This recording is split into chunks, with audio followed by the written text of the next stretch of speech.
Hello students, मैं doctor Anupreeta Mishra. आप Anupreeta Mishra electrical engineering के चैनल पर आर्मेचर रिएक्शन समझ रहे हैं। और आर्मेचर रिएक्शन जो डिपेंडेंट होती है लोड की कैरेक्टरिस्टिक्स पर, तो मैं डिफरेंट डिफरेंट टाइप के लोड्स लेकर आर्मेचर रिएक्शन को डिस्कस कर रही हूँ। सिंक्रोनस जनरेटर का, सिंक्रोनस मोटर का आर्मेचर रिएक्शन या इससे रिलेटेड दूसरे इवेंट्स जो सिंक्रोनस मशीन में मोटर से रिलेटेड है, वो सारे मैं मोटर के साथ डिस्कस करूँगी बेटा। वहाँ पर भी आपके कॉन्सेप्ट्स अच्छे से क्लियर करूँगी। अभी मैं ऑल्टरनेटर से रिलेटेड या सिंक्रोनस जनरेटर से रिलेटेड आर्मेचर रिएक्शन जो आज एक्सप्लेन करने वाली हूँ, वो मैं एक्सप्लेन करने वाली हूँ zero power factor leading load के लिए, मतलब प्योरली कैपेसिटिव लोड के लिए मैं डिस्कस करने वाली हूँ कि आर्मेचर रिएक्शन कैसा होगा। अब प्योरली कैपेसिटिव लोड का मतलब क्या है कि लोड के अक्रॉस का वोल्टेज और लोड में से बहने वाले करंट के बीच में एंगल तो 90 डिग्री का होता है, पर करंट 90 डिग्री से लीड कर रहा होता है। तो थ्री फेज लोड जो होगा उसके अक्रॉस का वोल्टेज अगर VA, VB और VC है, तो उनमें से बहने वाला current I, IB, IC corresponding अपने अपने वोल्टेज को 90 डिग्री से लैग करेंगे। और साथ में यहाँ पर जो मैंने फेजर डायग्राम बताया है उसमें मैंने आर्मेचर वाइंडिंग के across generated EMF EAA dash, EBB dash और ECC डैश के साथ करस्पॉन्डिंगली करंट्स IB और IC को 90 डिग्री लीडिंगनेस पर दिखा रही हूँ। टर्मिनल वोल्टेज या लोड वोल्टेज के साथ 90 डिग्री पर नहीं दिखा रही हूँ। इसका रीज़न सिर्फ ये है कि मैं ऐसा ऑल्टरनेटर कंसिडर कर रही हूँ या इस एजम्पशन के साथ काम आर्मेचर रिएक्शन को स्टडी कर रही हूँ कि मेरा ऑल्टरनेटर जो है उसमें ज़ीरो वोल्टेज रेगुलेशन है, इसलिए टर्मिनल वोल्टेज लोड के अक्रॉस का और जनरेटेड EMF जो होंगे वो सेम होंगे। तो दोनों के इसलिए जनरेटेड EMF और लोड करंट के बीच का भी फेज डिफरेंस कितना होगा, 90 डिग्री, और 90 डिग्री लीडिंग पर करंट होगा क्योंकि कैपेसिटिव प्योरली कैपेसिटिव लोड लगा हुआ है। साथ में मैं ये कुछ रेफरेंसेस आपसे पहले भी डिस्कस कर चुकी हूँ कि मेरे ये जो स्टेटर 6 स्लॉट्स है उसमें AA डैश या AA फेस की वाइंडिंग यहाँ है, BB वाइंडिंग यहाँ है और CC फेस की वाइंडिंग यहाँ है। तो किन हालातों में यहाँ पे मैं करंट का बहना, किस टाइप का करंट बहेगा तो उसको पॉजिटिव करंट कहूँगी और किस टाइप का करंट बहेगा तो निगेटिव करंट कहूँगी। तो वही है कि जब अलाइनमेंट AA डैश वाइंडिंग का के अलोंग नॉर्थ और साउथ पोल और नॉर्थ फेस कर रहा है A को और साउथ फेस कर रहा है A डैश को, तो नॉर्थ में पॉजिटिव EMF इंड्यूस होगा मैक्सिमम वाला नॉर्थ के आगे वाले कंडक्टर में, मतलब A कंडक्टर में मैक्सिमम EMF इंड्यूस होगा पॉजिटिव, और A डैश कंडक्टर में मैक्सिमम निगेटिव EMF इंड्यूस होगा। और A में करंट की डायरेक्शन क्रॉस यहाँ दिखेगी तो उसे मैं पॉजिटिव करंट कहूंगी, और डॉट यहाँ दिखेगा, ये मेरे पॉजिटिव करंट की डायरेक्शन होगी, क्रॉस ऊपर डॉट नीचे, पॉजिटिव पोलैरिटी ऊपर नेगेटिव पोलैरिटी नीचे, और नॉर्थ पोल टुवर्ड्स A और south pole towards A dash. ऐसे ही नॉर्थ पोल B की तरफ और साउथ पोल B डैश की तरफ, यहाँ क्रॉस, यहाँ डॉट, यहाँ प्लस पोलैरिटी या माइनस पोलैरिटी, तो ये EBB डैश की पॉजिटिव डायरेक्शन होगी, मतलब ये वाली होगी। और करंट भी इन हालातों में जो पॉजिटिव करंट बहेगा वो क्रॉस यहाँ होगा, माइनस यहाँ डॉट यहाँ होगा। और ऐसे ही CC डैश वाइंडिंग में जब नॉर्थ और साउथ पोल C को फेस करेंगे, साउथ पोल C डैश को फेस करेगा, C में मैक्सिमम पॉजिटिव EMF इंड्यूस होगा, C डैश में निगेटिव मैक्सिमम EMF इंड्यूस होगा, C में क्रॉस डायरेक्शन होगी करंट की, C डैश में डॉट डायरेक्शन होगी। ये सब positive EMFs, positive currents A face के, B फेस के और C फेस की बात कर रही हूँ मैं। और इसके बारे में मैंने डिस्कशन आपसे लास्ट वीडियो में भी किया था जब मैंने zero power factor lagging load का डिस्कशन किया था।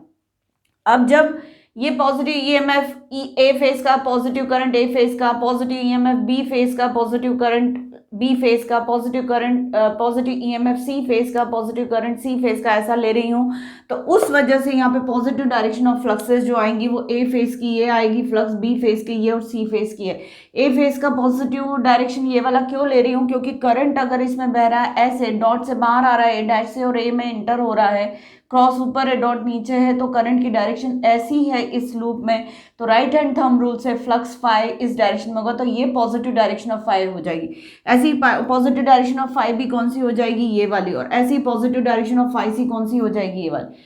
तो अगर मुझे करंट आए निगेटिव दिखाना है तो अब यहाँ क्रॉस हो जाएगा, यहाँ डॉट। अगर मुझे EMF A फेज में निगेटिव दिखाना है तो यहाँ प्लस पोलैरिटी हो जाएगी, यहाँ माइनस पोलैरिटी। और अगर मुझे यहाँ पर फ्लक्स जो है वो निगेटिव दिखाना है तो वो इस डायरेक्शन का फ्लक्स हो जाएगा। फाई फ्लक्स पल्सेटिंग इसी पर होगा, फाई बी पल्सेटिंग फ्लक्स इसी पर होगा, फाई सी पल्सेटिंग फ्लक्स इधर होगा।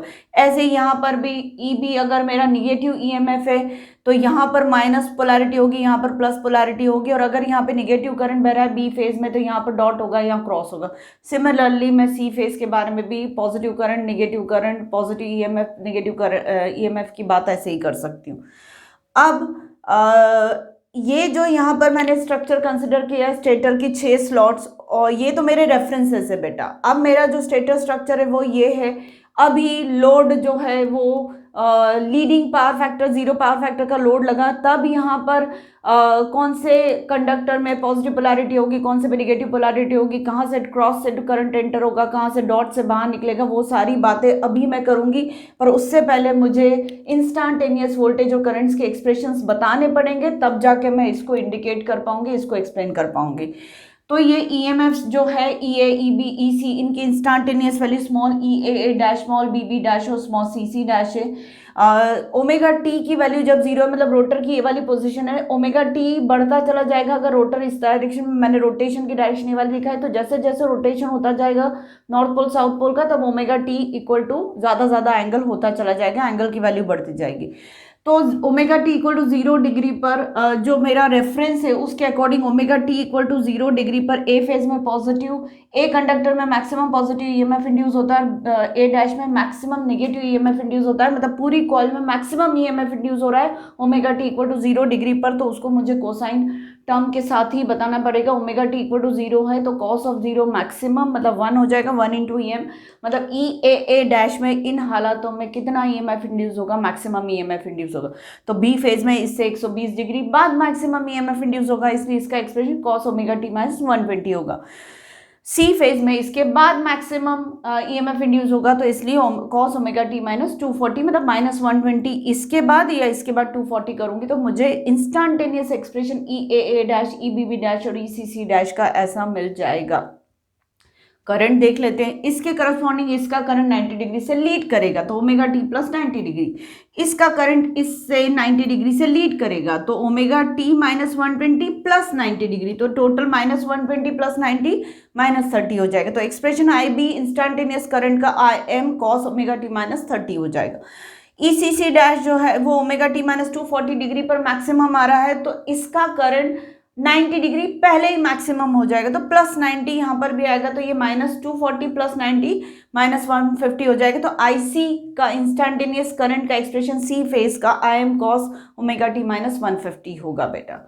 अब करंट जो है उसके करस्पॉन्डिंग फ्लक्सेस होते हैं तब जब हम आयरन लॉसेस को 0 मान के चलते हैं ऑल्टरनेटर में, तो जितना करंट मेरा इंड्यूस होगा उसके प्रोपोर्शनेट हमें फ्लक्स भी मिलेगा।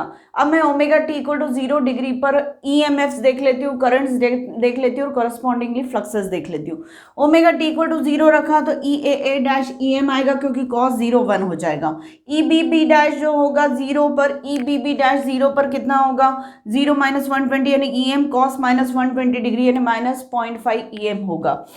अब देखिए ई एम मैक्सिमम है तो यहाँ पे प्लस पोलैरिटी आएगी या माइनस आएगी, क्योंकि पॉजिटिव ईएमएफ है तो पॉजिटिव ईएमएफ कब होता है जब यहाँ प्लस होता है या माइनस, तो ये प्लस रखा बेटा, ये माइनस रखा, और मैग्नीट्यूड कितना होगा मैक्सिमम होगा इसमें। ई बी बी डैश 0 कितना है माइनस 0.5 ई एम है, निगेटिव ईएमएफ इंड्यूस हो रहा है बी फेज का, निगेटिव ईएमएफ इंड्यूस हो रहा है बी फेज का, मतलब यहाँ पर माइनस पोलैरिटी होगी, यहाँ पर प्लस पोलैरिटी, तो ये देखिए माइनस पोलैरिटी और प्लस पोलैरिटी लिखी। मैग्नीट्यूड ईएमएफ का 0.5 ईएम है। ई सी सी डैश 0 कैसे आएगा, ओमेगा टी को 0 रखा तो E M cos minus 240 degree, मतलब ये भी कितना आएगा ई सी सी डैश 0 डिग्री पर माइनस 0.5 ई एम। ये भी ई एम एफ कैसा रहा निगेटिव, और positive E M F C सी डैश में कब होता है जब यहाँ प्लस यहाँ माइनस, और वो माइनस है तो यहाँ प्लस होगा और यहाँ माइनस होगा। तो ये प्लस माइनस पोलैरिटी से मैंने पॉजिटिव ए फेज का ईएमएफ, निगेटिव बी फेज का ईएमएफ और निगेटिव सी फेज के ईएमएफ की polarity A dash, B B dash, C C dash पर दिखा दी। अब अगर मैं ओमेगा टी इक्वल टू 0 इन करंट्स के इंस्टेंटेनियस करंट्स के एक्सप्रेशन में रखती हूँ तो वो आई एम कॉस 90 डिग्री, मतलब 0 करंट है ए फेज का, तो यहाँ पर कोई क्रॉस या डॉट नहीं दिखाऊंगी, यहाँ पर मुझे 0 दिखाना पड़ेगा। आई बी आई एम कॉस -30 कहाँ से हुआ, ओमेगा टी की वैल्यू 0 कर दी तो आई एम कॉस -30 मतलब √3/2 पॉजिटिव वैल्यू आ रही करंट की आई बी की। मतलब आई बी की पॉजिटिव करंट की वैल्यू कब होती, जब यहाँ क्रॉस होता है यहाँ डॉट, तो देखिए बी पर मैंने क्रॉस दिया और सी बी डैश पर मैंने डॉट दे दिया।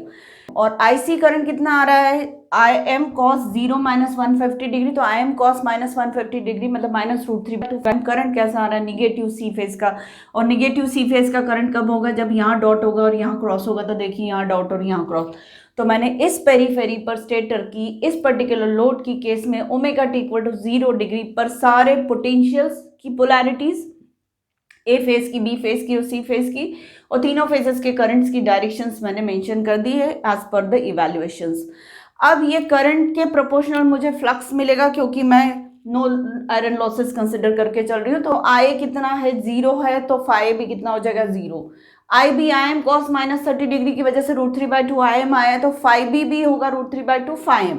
आई सी जो होगा वो -√3/2 आई एम अभी आया, तो वो भी होगा -√3/2 फाइम फाई सी की वैल्यू हो जाएगी। इस तरीके से आपको फ्लक्सेस की वैल्यूज मिल गई और प्लस माइनस से उसकी डायरेक्शन मिल जाएगी। तो ये रेफरेंस जो मेरा फ्लक्स की डायरेक्शन है फाई, फाई बी, फाई सी की, उसके अकॉर्डिंग इन तीनों को मैं यहाँ पर मेंशन कर देती हूँ। तो फाई 0 मेरा 0 है तो कुछ भी लेंथ नहीं लूंगी। फाइव बी मेरा पॉजिटिव है, कितनी लेंथ का, √3/2, तो फाइव बी की पॉजिटिव डायरेक्शन ये वाली, तो मैंने फाइव बी भी √3/2 फाइव एम लेंथ का इधर ले लिया। और यहाँ पर मैंने फाइव सी जो है मेरा निगेटिव पॉजिटिव होता तो इधर होता, निगेटिव है तो इस तरफ होगा, तो यहाँ पर मैंने √3/2 दिस इज फाइव बेटा, फाइव सी 0 निगेटिव डायरेक्शन में फाइव सी को √3/2 मैग्नीट्यूड से ले लिया। अब ये वापस से मुझे एक पैरेललोग्राम लॉ अप्लाई करना पड़ेगा इन दोनों फाइव बी और -फाइव सी का रिजल्टेंट निकालने के लिए। ये पूरा एंगल इसके बीच का 60 डिग्री होगा क्योंकि टोटल 180 डिग्री है, ये 120 डिग्री है, तो ये वाला 60 हो जाएगा। इन दोनों के बीच का एंगल भी 120 डिग्री है, तो ये 60 डिग्री है, तो ये वाला भी 60 डिग्री हो जाएगा। मतलब दोनों कॉन्सिक्यूटिव साइड्स जो होंगी पैरेललोग्राम की वो 60 डिग्री पर होंगी। पैरेललोग्राम बनेगा, दोनों की लेंथ इक्वल है √3/2 फाइव, √3/2 फाइव, तो इस रिजल्टेंट भी इस एंगल को बाइसेक्ट करेगा, मतलब दोनों से 30 डिग्री पर रिजल्टेंट होगा। और ये 60 डिग्री है तो ये वाला एंगल 30 डिग्री, रिजल्टेंट 30 डिग्री, तो ये पूरा एंगल मुझे समझ में आ रहा है 90 डिग्री का है। ये पूरा एंगल 90 डिग्री का है और ये रिजल्टेंट आर्मेचर रिएक्शन की डायरेक्शन है बेटा। मैग्नीट्यूड देख लेते हैं, तो √3/p² + q² + 2pq cos theta से मैंने रिजल्टेंट का मैग्नीट्यूड निकाल लिया। p √3/2 फाइव है, q √3/2 फाइव है, 2pq cos थीटा सारा cos 60 हो जाएगा, सबको इवैल्यूएट किया तो 3/2 फाइव ये रिजल्टेंट आना ही है बेटा। रिवॉल्विंग मैग्नेटिक फील्ड का मैग्नीट्यूड होता है, उसकी लेंथ 3/2 फाइव ही होती है। डायरेक्शन कौन सी आ रही है अभी, वर्टिकली अपवर्ड। और हमारा फाई एफ जो है, जो फील्ड फ्लक्स है वो भी किस तरफ डायरेक्टेड है, ऊपर की तरफ डायरेक्टेड, क्योंकि नॉर्थ पोल ऊपर है, साउथ पोल इस नीचे की तरफ है, at omega t equal to 0 degree. तो at omega t equal to 0 degree पर फाइव भी ऊपर है, five A R armature reaction भी ऊपर है, मतलब आर्मेचर रिएक्शन यहाँ पर सपोर्ट कर रहा है। और किस लोड की केस में, लीडिंग 0 पावर फैक्टर लोड की केस में। अगर मेरा लोड जो होता वो आरसी टाइप का होता, आर भी होता, रेजिस्टेंस भी होता और कैपेसिटेंस भी होता, तो मुझे कहीं रिजल्टेंट फाइव आर यहाँ मिला होता कुछ और एंगल पर अदर देन 0 डिग्री पर। मतलब आर्मेचर रिएक्शन जो होती वो थोड़ा सा लीडिंग होती किसके रिस्पेक्ट में, फील्ड फ्लक्स के रिस्पेक्ट में, कब, सी आर या आर सी लोड की केस में। पर अभी मैंने 0 पावर फैक्टर लीडिंग लोड मान के चली हूँ, तो उस केस में मुझे आर्मेचर रिएक्शन सेम डायरेक्शन में अलाइंड मिल रही है, supportive to the field flux. मतलब ये कैसी आर्मेचर रिएक्शन हो गई, मैग्नेटाइजिंग आर्मेचर रिएक्शन।